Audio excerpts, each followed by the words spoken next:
Hi, and welcome back to Beans and Bezels. Going into 2021, I decided to focus on Japanese brands the same way I did German brands last year. I made a list of Japanese watches that I found interesting, and apart from the usual Grand Seiko, Seiko, and Citizen offerings, I was particularly interested in Minase. This is a brand that I'd heard of in early 2020, but I wasn't able to find any first hand owner reviews, and the articles published about these watches weren't very helpful as they didn't go into the details.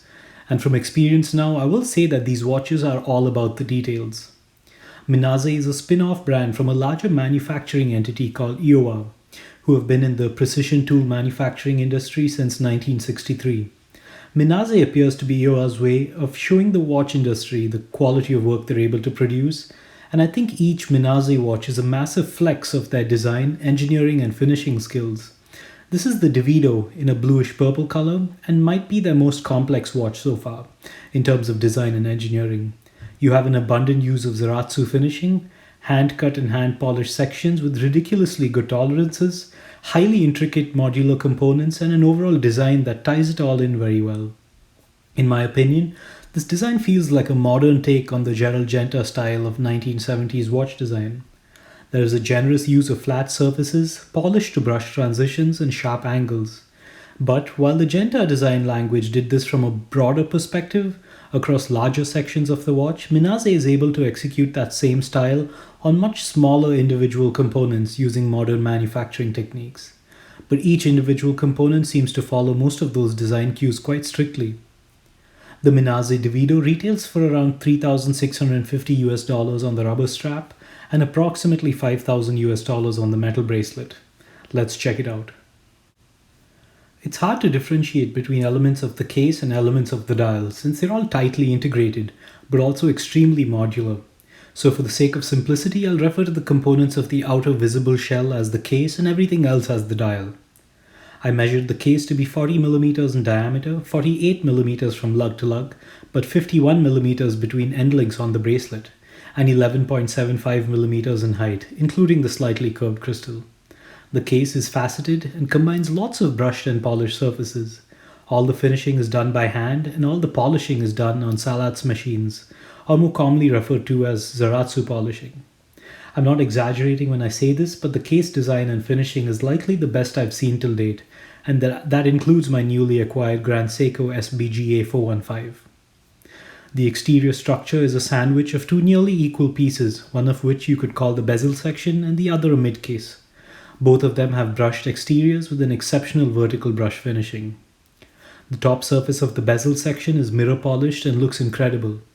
The bezel section also holds in place a boxed and domed sapphire crystal, which adds to the overall case structure as well as the design aesthetic. Absolutely brilliant stuff here, and the transitions between brush to polished surfaces and polished to crystal is watch design artistry. I could talk about these lugs for days and could make an entire video about them, but I'll try to keep it short. The finishing on these lugs is breathtaking. The lugs themselves are mechanically independent sections screwed into a base plate that also contains the other visible half section of each of the lugs.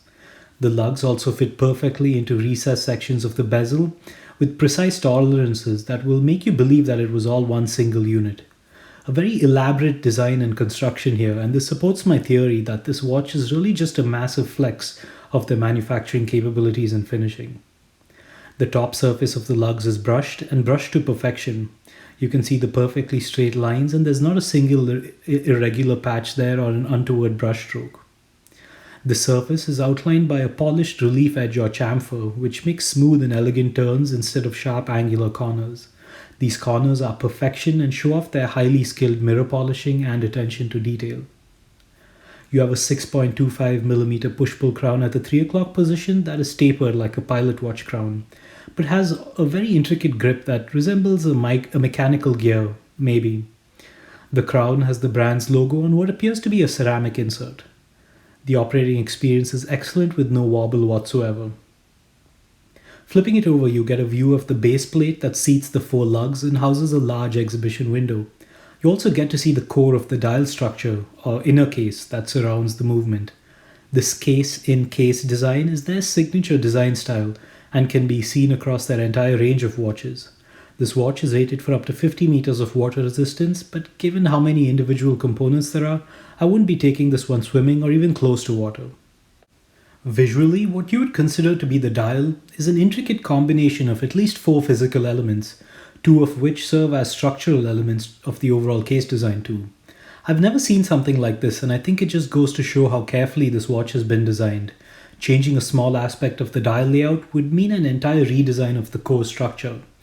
And while that is highly unnecessary and a design overkill, I absolutely love it. And it feeds into the same kind of madness that makes me appreciate watches to begin with. The outermost element is the minute and seconds track, which appears to be a single piece of stainless steel that envelopes the movement and serves as one of the primary support masses for the case. But none of this is obvious to the naked eye, and the outer track and indices misleadingly appear to be as one. This outer track has a brushed metal finish with painted black indices. Precise, and I mean precise cutouts are made for the indices, and this outer track perfectly surrounds the inner dial elements with tolerances that are astonishingly good. You then have large indices that are polished with Zaratsu machines and echo the same sharp, aggressive, and angular design features of the case. These indices have deep grooves filled with white paint that serve as a more precise measurement reference. All these indices lie on a single circular ring that surrounds the previous outer track structure. 3 of the 4 main axes have thicker indices than the rest and span the entirety of a 2-minute interval. The finishing here is excellent, and as mentioned before, the tolerances between the hour indices and the minute track are amazing. Moving inward, you get to the core of the visual dial elements, the purple bluish dial base, which appears to be a 3-piece construction when you include the base date window element. Ridiculous, but ridiculously good. The dial has a copper base and appears to be finished with subtle brush strokes of different color intensities, which results in a stunning and dynamic appearance under direct light. To me, it looks similar to what a hand-hammered drum cymbal looks like, but a disco ball works too. I struggle to photograph this dial finish because it stays mostly hidden under most perspectives and diffused lighting conditions. The only way I could capture this with my amateur photography skills was by blasting light right at it.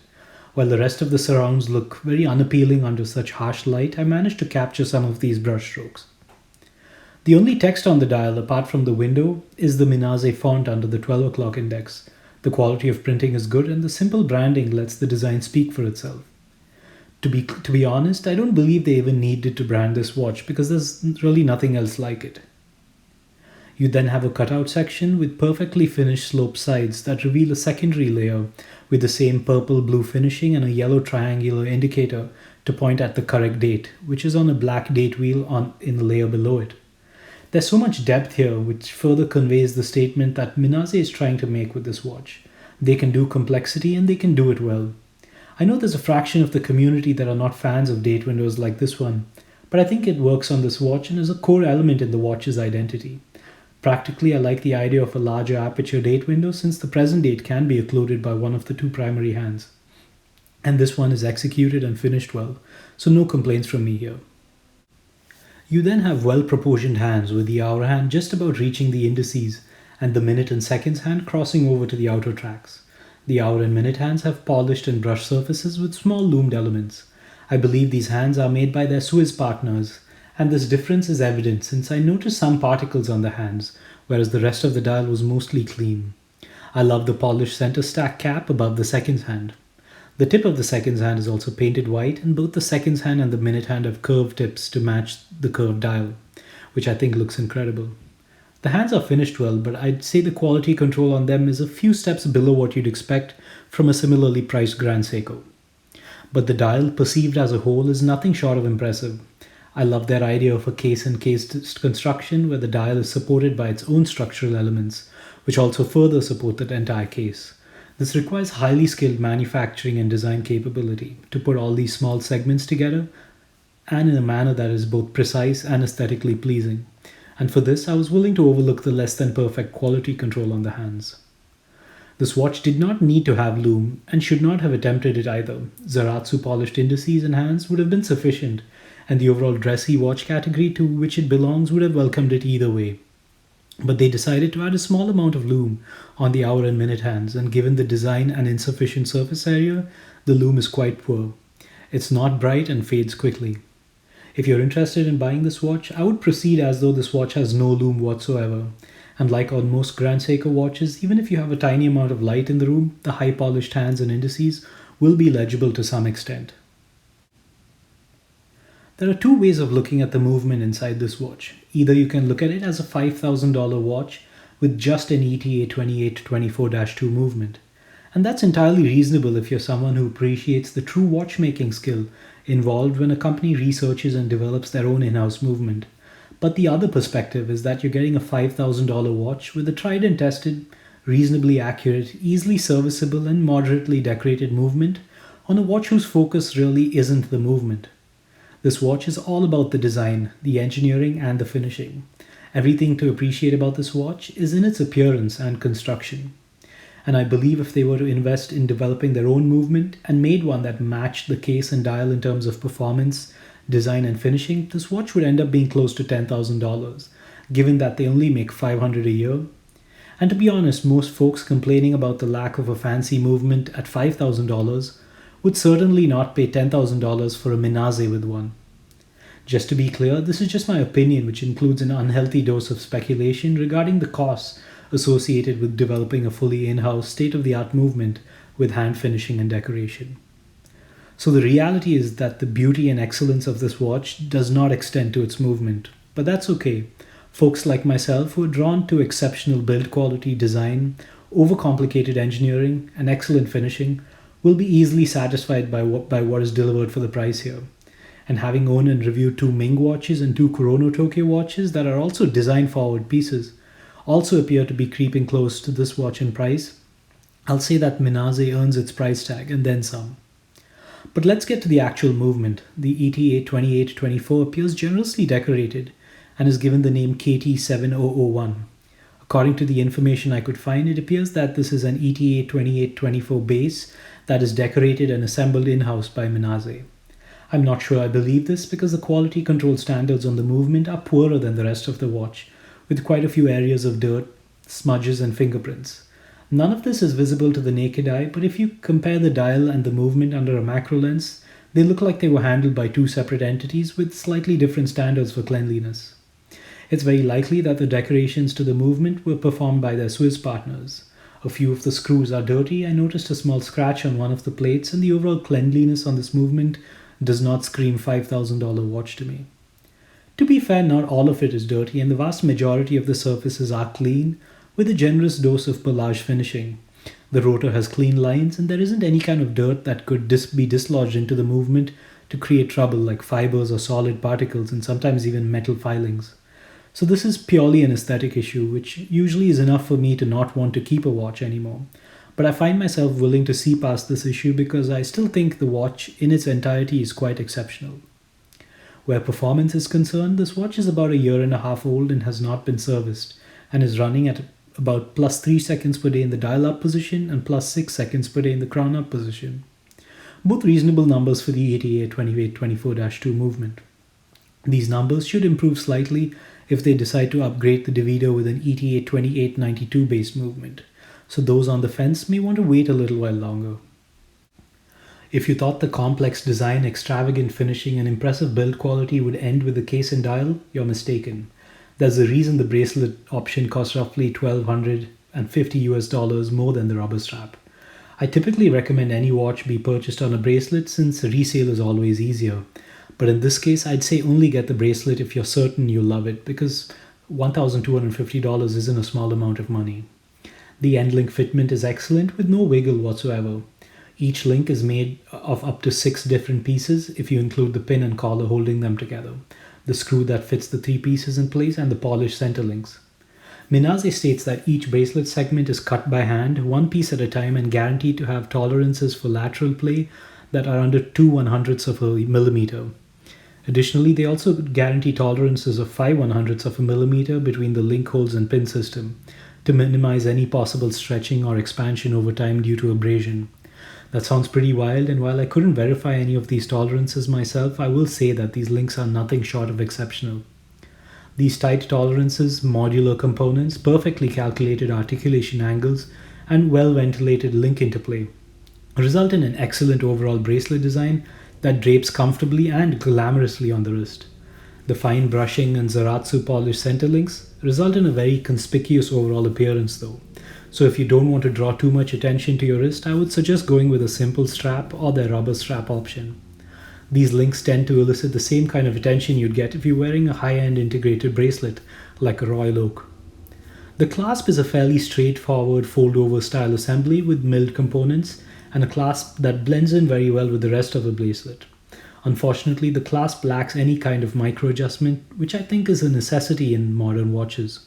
But to my surprise, I was able to dial in a perfect fit that seemed to work for me even when my wrist expanded and contracted throughout the day. The 40mm diameter and 48mm lug-to-lug width, 51mm between the end links, translate into an excellent on-the-wrist experience. The lugs angle downwards without a protruding case back and perfectly wrap around my 6¼ inch wrist. The flat lower case plate and angled lugs help it stay well balanced, and the watch sits quite low on the wrist with its overall 11.75mm height. It has a very sporty overall appearance, and I love the wrist presence. You can also get this watch on their rubber strap, which is the exact combination that Japanese Prime Minister Shinzo Abe wore. Unfortunately, the swap between bracelet and form-fitted integrated rubber strap is not easy, so I decided to pass on buying that for now. It does work on regular 20mm straps without any trouble though. I'm going to wrap this quick by answering the obvious question. Is this watch worth the $5,000 price tag? I think that's going to heavily depend on what you expect from it. If you're someone that appreciates design, engineering, build quality and finishing of a watch from a purely visual and aesthetic perspective, like a piece of jewelry or art, then you're going to absolutely love this. And in that case, it's most certainly worth the money. But if you're more interested in the same technical and design prowess but applied to the movement instead, I suggest you look elsewhere.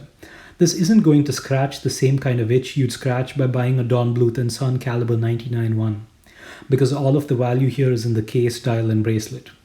And as I mentioned earlier, I don't see that as a disadvantage, because if this watch managed to deliver both aspects to the same degree, you will most certainly be looking at a massive price increase. As always, thanks for watching, and don't forget to read my other reviews in the link below.